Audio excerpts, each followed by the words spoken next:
Welcome back, everybody, to another episode of Acquisitions Anonymous, the #1 podcast on small business M&A. I'm Bill Snell, one of your co-hosts, joined by Michael Girdley and Bill D'Alessandro. Hey, guys. Hey.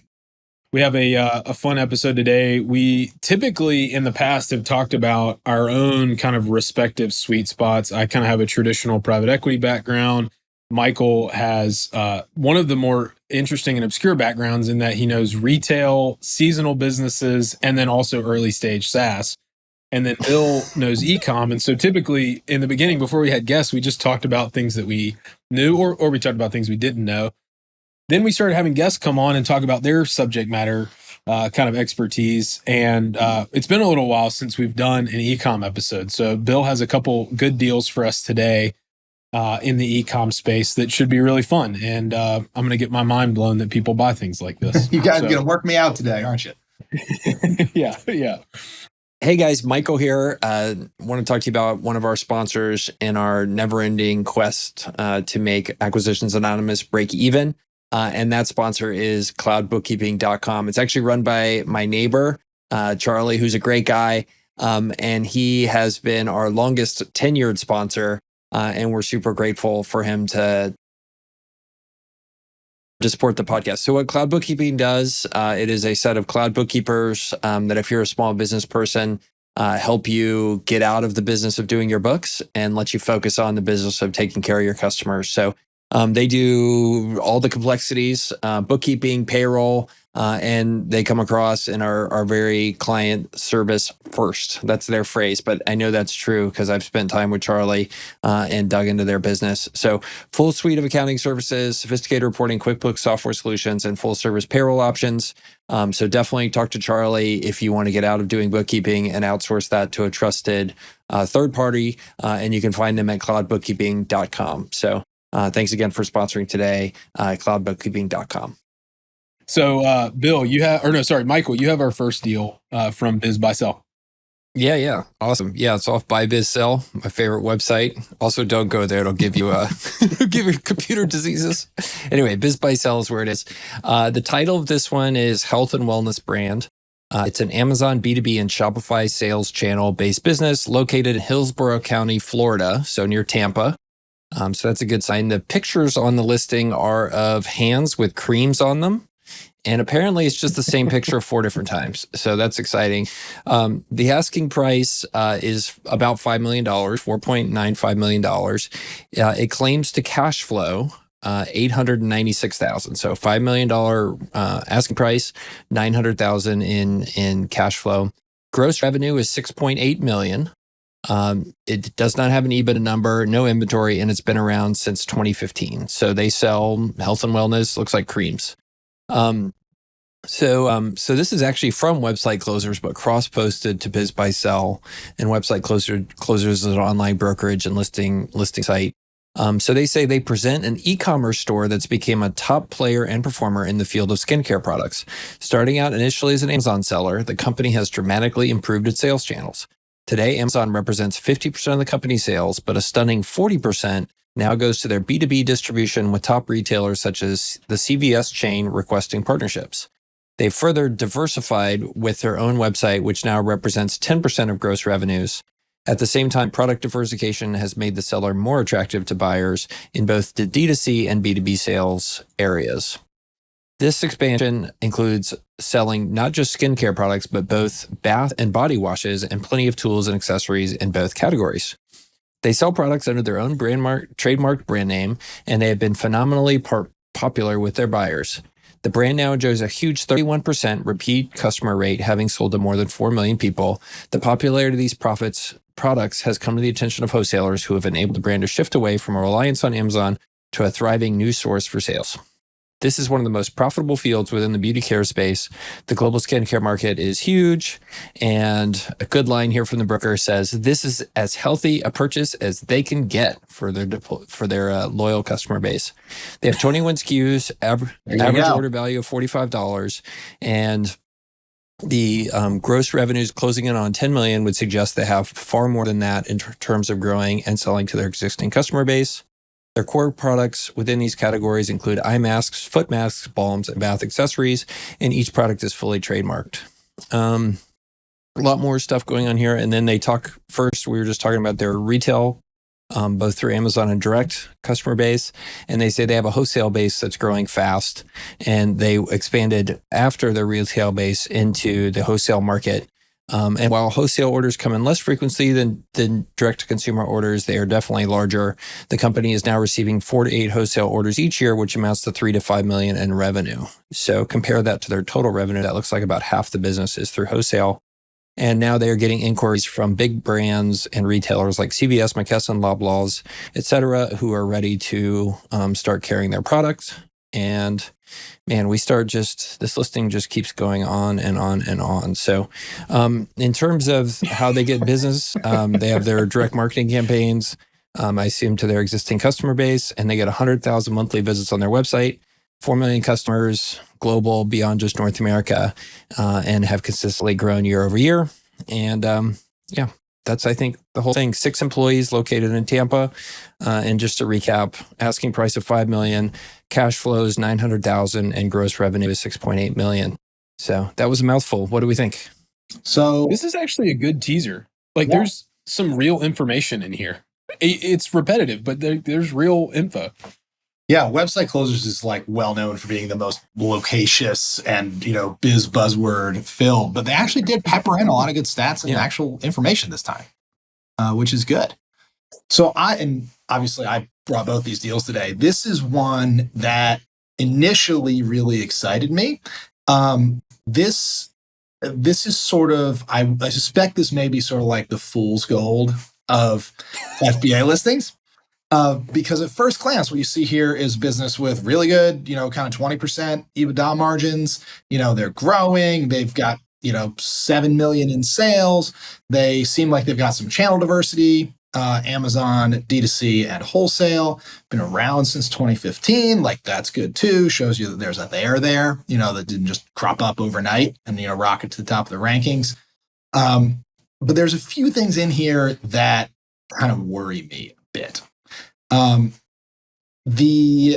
The phrase here where it says that expansion includes not selling not just skincare products, but bath and body washes and plenty of tools and accessories in both categories. Now, in order to know why this is a red flag, you got to kind of know this category.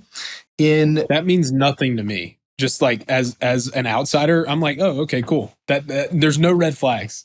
So, tell us, Bill, why is it bad? So let me tell you what this probably is. So in health and beauty, there's kind of 2 categories of things that you can sell. You can sell consumables like lotions, potions, creams, body washes, right? Those are great products, right? Typically high margins, consumable, a lot of brand equity in those products. People usually come back. Those are great businesses to buy. The other category of things is very big. I don't know if it's bigger, but it's huge. And that's kind of the tools and accessories. So think, and then inside of that, you have the electronic ones, like hair dryers, hair straighteners, mirrors, beauty mirrors with the magnification, all that stuff. And then you've got the tools, which are makeup brushes, eyelash curlers, all that stuff, right?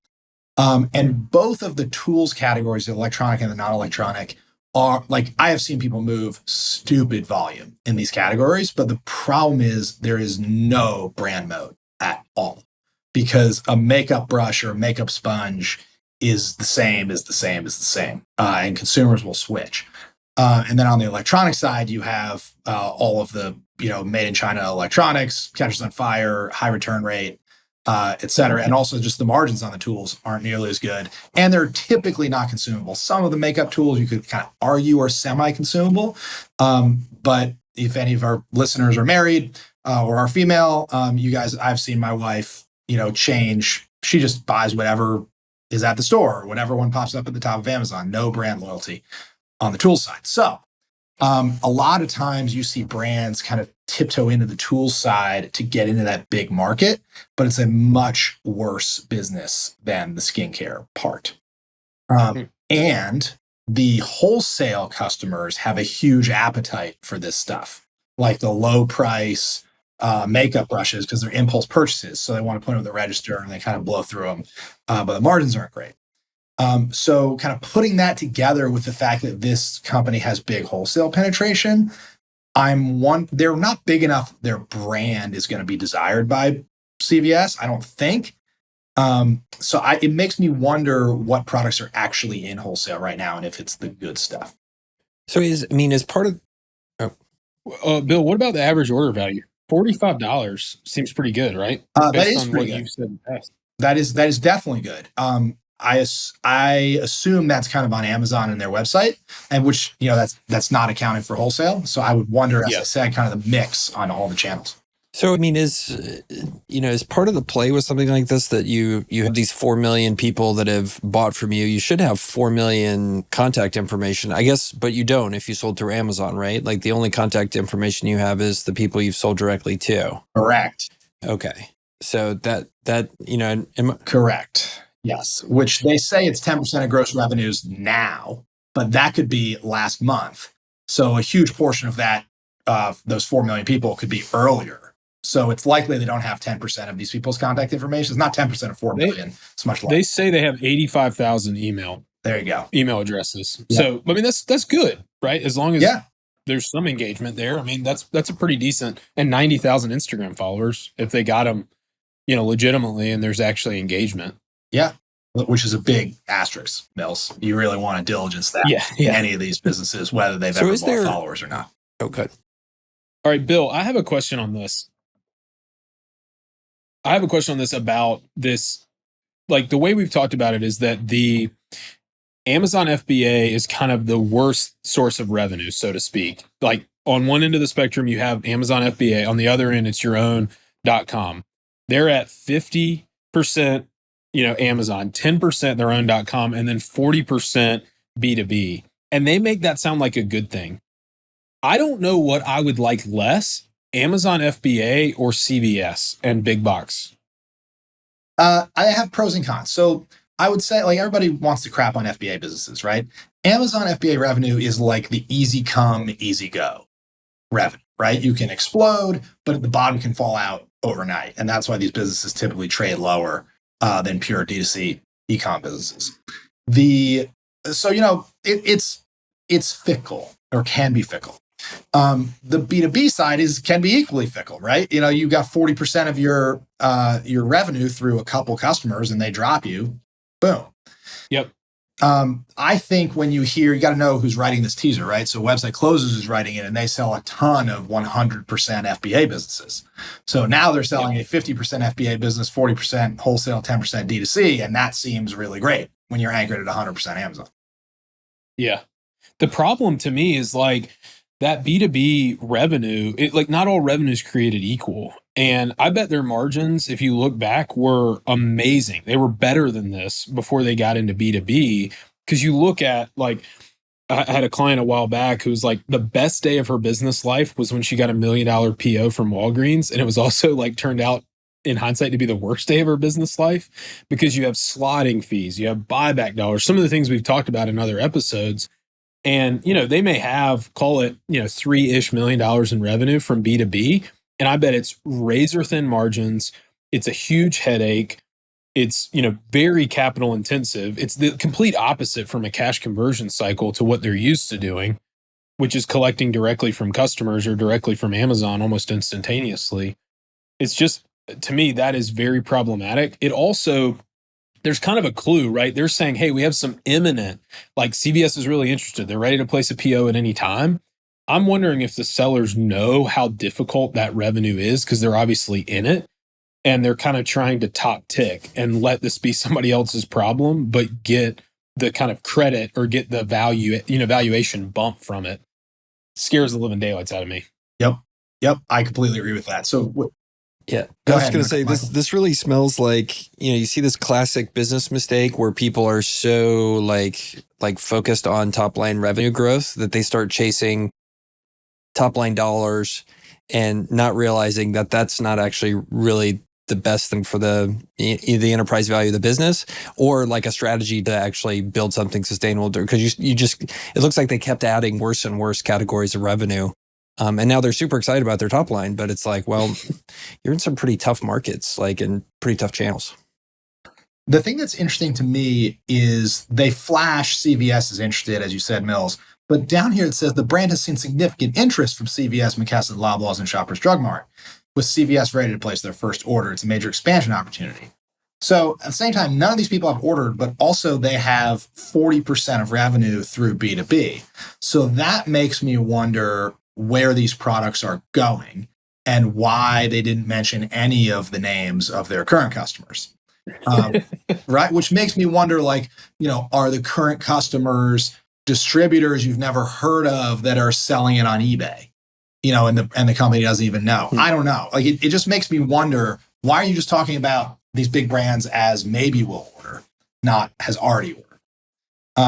And I'll also share an anecdote about CVS specifically.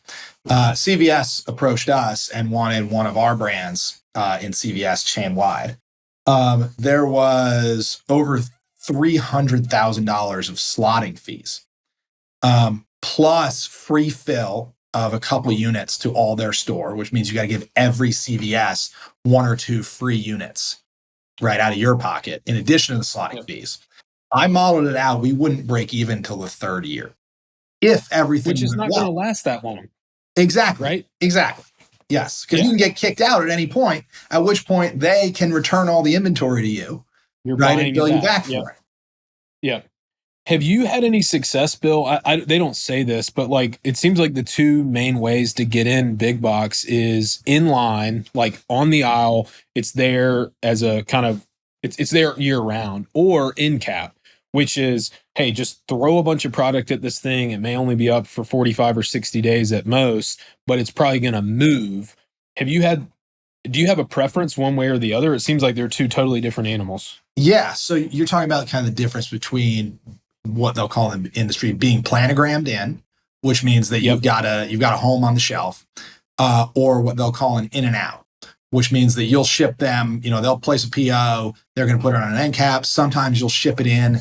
They'll ask you to do like dedicated cardboard, like a display or something that hangs on the end of the aisle. And you're kind of responsible for all of that. You ship them the built out shippers, cardboard. They put it, they see if it goes. They haven't allocated you shelf space because it's an end cap or it's a freestanding thing. And then they kind of see. Obviously you would like to be planogrammed in. But being planogrammed in comes with a lot more risk too, because that's when the slotting fees show up. That's when the return to vendors, the RTVs, meaning if you don't sell through, they got to clear out that shelf space and you eat it. So it's much more of a partnership when you go in on shelf, planogrammed in, whereas the kind of end cap, et cetera, the in and outs can seem like it's just more of like a hit of revenue. So you as buyer want to be really sure what type of relationship they have with these big boxers and whether these are repeat orders or whether they're in and outs. Yep. In the end, I think there's a reason why all these retailers got really big, right? Like they have massive buying power and they can dictate terms to somebody like this. And it's pretty scary, if you don't watch yourself. And at a certain point you get addicted to it and you need that revenue to keep people employed and stuff like that. And if they decide, hey, they're going to take 5% more of your margin, just like you see Amazon doing with the FBA people, every 3 months, it's just a little bit more, little tiny bite. And yeah, it's tough, very tough. And it all definitely comes back to this idea that the best businesses are the ones that own their customer relationships. And when you go through a CVS or you go through an Amazon, you're abdicating that, right? And so there's a trade-off there, and it can be dangerous to a business. Yep. So, on that point, Michael, one thing that I have to say I do like about this, right? On one hand, it looks like their business is 50% Amazon, 10% .com, and 40% B2B, right? But if you took the B2B out of it, their .com has grown to 20% of their Amazon revenue, which is pretty good for a brand like this that started on Amazon, because you guys have heard me on the podcast say going from Amazon to .com is one of the hardest things to do in e-commerce, is to build that brand on a .com after starting on Amazon. And I have not seen many brands that get to 20% of revenue, on .com. So kudos to them. They've also got, Michael's got it on the screen now, 90,000 followers on their Instagram account, 85,000 subscribers for email marketing. They got 80,000 hits a month on their Pinterest. Assuming they didn't buy that stuff, that's an indicator of some actual traction, and there may be some actual brand value here. I would be as buyer I'll tip my hand a little bit and say I think I know which one this is. So I've looked at the products they sell. Their main products are pretty good, like consumable stuff, and I can't tell what percent of revenue it is. They're selling things like straight razor blades with their logo on it, which is like way off, focus, right? They've got some tools in there, like they're making cosmetics for women, and then they've got straight razor blades for guys that just have their brand name stamped on it, right? Like straight imported from Alibaba. So as buyer, you got to kind of you got to tease this out and go, how much of this business is the good part of the business? The good SKUs on the good channels versus the bad SKUs on the bad channels. And consider, I would try to kind of almost do like a sum of the parts valuation here and try to figure out what you think the business is really worth as a whole. Will this business actually get sold? You made it sound like crazier things have happened. Oh, hell yeah. This is definitely in a sell. I mean, this market is very hot. The products are in a great category. This is over the bar to transact for sure. It's not over my bar, which is notoriously high. And we're a little picky at Elements Brands, but this will sell for sure at asking. I mean, this is what, 4x, 5x? I mean, maybe it might not go for 5x, but this will definitely go for 4x plus. Well, please. All right, let's move on to the next one. Hard to them. Yeah, exactly. I was just like, that seems way too hard. Hey guys, Michael here. I want to talk about our sponsor for this episode, Value Forward Advisory. It's actually a friend of the pod named Zach Ryan. If you're watching this on video, I've pulled up his website.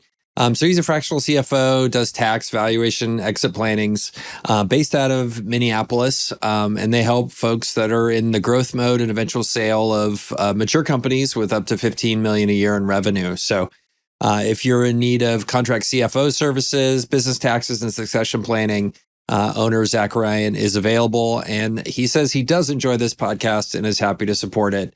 And so in our never-ending quest to break even here at Acquisitions Anonymous, we are thankful for Zach supporting this episode. So thanks a bunch. Oh, and you can find him at valueforwardadvisory.com. So him and his smiling face are there, and he is open for business. Give him a holler. So this next one, I think, is kind of the better version in some ways of the one we just did. So this is also from Website Closers. It is an Amazon FBA e-commerce brand in the anti-aging beauty and skincare segments. Their website teaser has been edited. It's now under contract. It's been edited from the original teaser, which is much better, actually. So I think I may kind of read through the original teaser on the email. So the business has 5 SKUs, which are very upscale products, vegan and plant-based, retailing for $40 a unit, with an unbelievable landed cost of $1.30 a unit, including shipping into FBA. They have done no PPC so far, which is PPC, pay-per-click, on Amazon advertising for any of these products, which is a massive scale opportunity for a new owner to capitalize by simply turning on Amazon ads. Revenue of about $850,000, cash flow, wait for this, $633,000. So that is if this is accurate, this is an SDE margin of 75%. The asking price is 3x cash flow or $1.9 million. So, I think the big red flag in this listing is year established 2020. So this is a very young business, 12 to 18 months old, kind of rockets out of nowhere to $850K of sales, great margins on these beauty products. It says they are artfully designed high-end beauty brand that catches the eye of the most demanding consumer, high profit margins in the anti-aging skincare niche, trusted and reliable supplier with fast lead times being one of the strong assets of the business, including scaling and expanding more streamlined. By the way, this is the tell that this is a private label product. The with fast lead times means that the manufacturer already has the formula and they're just slapping this brand's label on it, which is rampant. Does that mean it's domestic, Bill, or it's still probably international? Yeah, typically this is a domestic kind of skincare products manufacturer. They have a menu of products that are basically, you can't change them because that would require separate FDA approval and et cetera.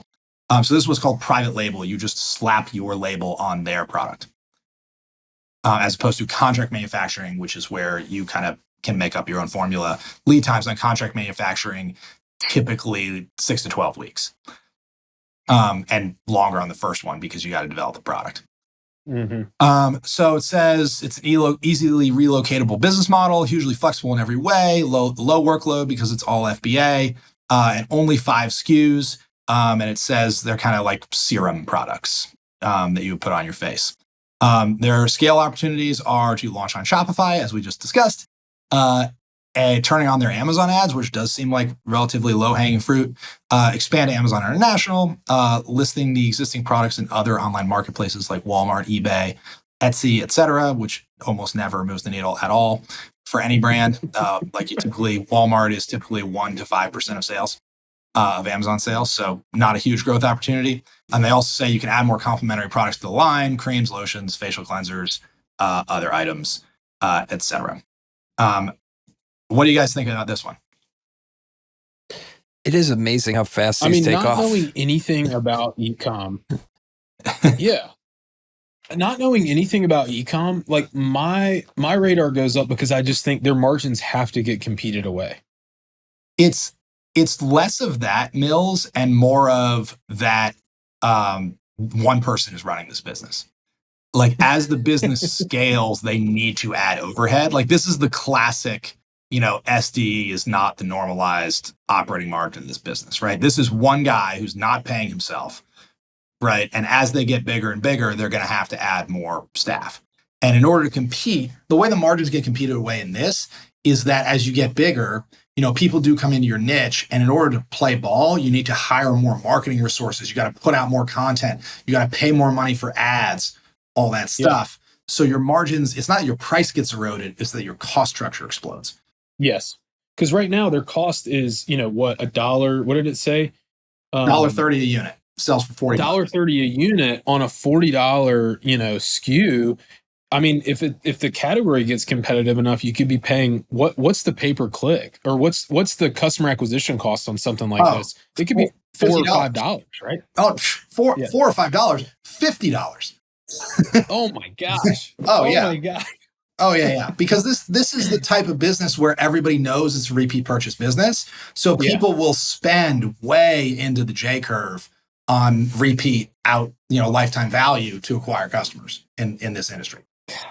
And in a framework where there is zero switching costs, that's mind-boggling to me. This is what brand is, right? Brand, people come back because they use that serum and their skin looks better, and they don't really know what's in it. There's voodoo in the jar, and they don't screw it up. But speaking of the voodoo, the thing that stuck out to me here in this version of the teaser is these products are being made in Noida, India. NOIDA, India. Really? NOIDA, India, which has become an exceptionally reliable manufacturer of these serums.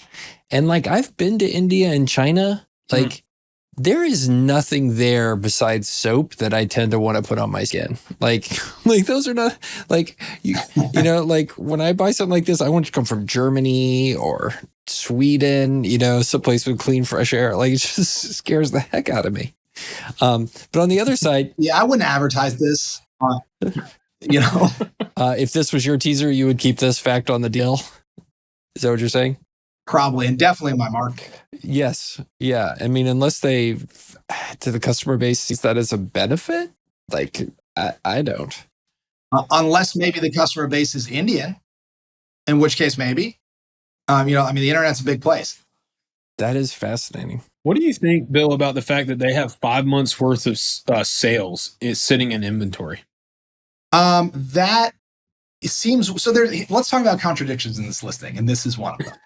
So there's a few things here that are just enigmas to me, which is they talk about their fast lead times, right? And yet they're sitting on 5 months of inventory. So that tells me maybe this business is so young, maybe there was a massive upfront order they're still working through. Again, now that makes me worry about MOQs. It seems, this could be nothing. This could just be laziness, and this inventory is so cheap. Their gross margins are so good. it might make sense to just buy more, get the best price, and carry 6 months at a time. Possible. They do say too that it's like somewhere in here, it's like healthy monthly average of 1,200 units being sold. So you're talking about 6,000 units times, $1.80 or whatever it was. That's only 10 grand. I mean, so they got 10 grand inventory. This is the beauty of high gross margin businesses, right? You can scale them and the working cap is just not that bad. The thing the number one to me question about this listing is how the hell did you do this without advertising, right? So, this business is not even 2 years old, has in a brutally competitive category, I will add, face serums on Amazon, brutally competitive. They're at a premium price point of $40. You can get type vitamin C serum into Amazon, like you can they can be had for $14. And by the way, they're all the same crap because they're all private label. It's all these exact same thing.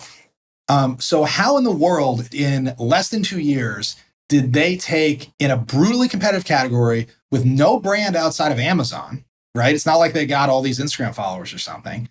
How did they go to $1 million in sales at bonkers margins at a premium price point in the most competitive online marketplace in the world in a brutally competitive category? I don't have an answer for that in this teaser, and they didn't use any advertising. And I will say that I would be completely unsurprised to find out there's a lot of shady shit going on behind the scenes. They are sending out free units. They are gaming the Amazon algorithm in 10 different ways. I would also be completely unsurprised to find that this was not seller's first business. And in fact, they have sold 5 other businesses like this that they just spin them up. They've got like a black hat network of review manipulators, right? They pop them and they sell them through, website closers every time, after 18 months. This is a common pattern. So I would have a lot of questions about who is seller, what are his prior businesses, et cetera. One sentence that based to that theme, which has me suspicious, putting on tinfoil hat gridley here, is the sentence that says, it has taken this creative business just 12 months to reach this lofty position. That word creative is like one man's creative is another man's shenanigans. And it's a euphemism for sure. We're so creative, meaning we're shady AF. That's definitely something. But I do think the hypothesis that maybe this has carved out a niche, right? And say targeting a specific ethnicity or skin type or skin condition. If you dug into this and found out that it had building a unique brand in one of those kind of very true niches, would that change your mind about this business? Some. Although, as you said, competition comes fast. The thing that weirds me out here also is that they only want 3x for it, which tells me that they want it to sell fast. If this is a quality business with a quality brand that is actually scaling on this trajectory, it's worth 5x plus. So why? And they know that. Website Closers knows that super well. So why is it priced at 3x? Just because it's young is what they'll say. But it's because it's young and they want it to sell fast. I will go out on a limb here and say it is not possible to do what they have done here without any Amazon advertising, unless you are either black hat or you have some sort of external cheat code like an influencer's name on it, or Jessica Alba is your partner or something like it. It is not possible to do this without cheating or without having a cheat code. That's kind of what I was wondering is surely, right? A seller, like you could kind of link up with a celebrity and a celebrity could totally do this just on repeat, right? Jazz up a business, put their name on it, put it out to 1 million followers, and then just rinse and repeat and just let somebody kind of pick up the bag. Yep. And, they just post about it a few times on their Instagram. They've got 20% equity stake in the business. You've got a behind the scenes operator. I'm not saying that's what this is. I'm saying that I have seen this before a couple of times. Which I think we've talked about influencer driven brands on the podcast before and why they're less often transactable, unless you keep that influencer interested. Yep. Super interesting. All right. That's a cool one. So Bill, zooming out from this, you own more than one brand that does direct to consumer e-com. You have bought you've transacted both buying and selling. It seems like with a high bar, it's got to be so hard. Like, is your goal that you could buy one ecom business a year, or like, is that even realistic in with kind of a very specific strike zone? So that is our goal, is to do one a year. Okay. And I mean, I think faster than that, you have to compromise on quality. You just do. I mean, there's tons of these Amazon aggregators out there that are transacting multiple times a month. And I mean, I'll just tell you, like, you're either doing your own sourcing, right, where these businesses are coming to market, which we do, and they're doing too. So they're doing their own sourcing in order to transact that fast and that frequently. The bar is lower because they've raised billions of dollars that they got to blow out the door. You got to deploy it. So I'm not saying it's not going to work for them. I'm just saying they're operating at a different bar, like quality bar, than I am, right? And you just gotta be running this smash and grab game, right? And you also got to be willing to pay up too. So this market has gotten so hot that good businesses are for sale. There are so many great e-commerce businesses out there, great ones. People typically don't sell them because they're so good. Yeah. But when they do get sold, they transact at great multiples, 5+X EBITDA, or more at times. I mean, I've seen 7, 8, 9 times lately in the market for a good growing e-commerce business with like a stable, unmessy supply chain and a limited number of SKUs. I mean, and there's billions of dollars of aggregator capital out there that will pay that price. Yeah.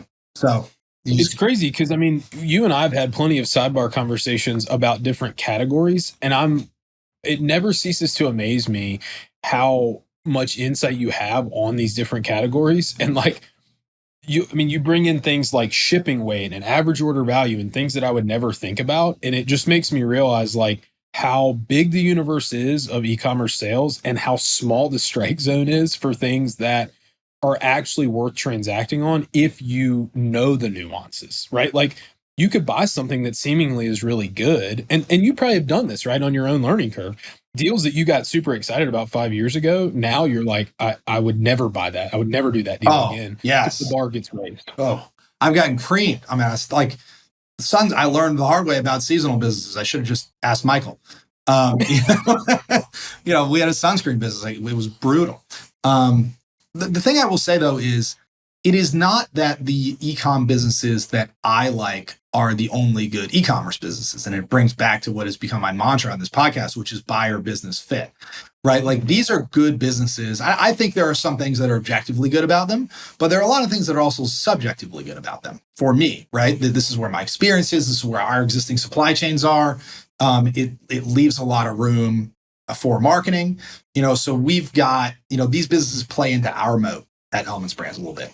Yeah. I have a buddy who specializes in oversize stuff through FBA. So think like mattresses, pillows, floorboards, stuff to build a deck, things like that, which, oh my God, I would not touch with 100-foot pole. Wow. But he has built a nationwide network of 3PL facilities. And he doesn't do FBA, he does seller fulfilled. And he's able to offer these on Amazon, and the competition in these categories is much lower because the moat is operational, right? Yeah. So he can buy businesses that scare the crap out of me, but he loves them. He vacuums them up for really low multiples too, because no one can buy them, right? Aggregators can't buy them. They're not like pure FBA. There's all these operations and employees and stuff, but he's already got that. So he gets a ton of synergies out. He puts them in his same distribution centers and crushes it. So it's about e-com. I think people think e-commerce is like one sector. That's like saying retail is one sector. You've got to pick your spots and build a competency, just like anything else. Yeah. I love it, man. Fun hearing you talk about that. You got a lot of insight. These are 2 good deals and really, really insightful. So thanks everybody for joining us, and we'll be back again next week.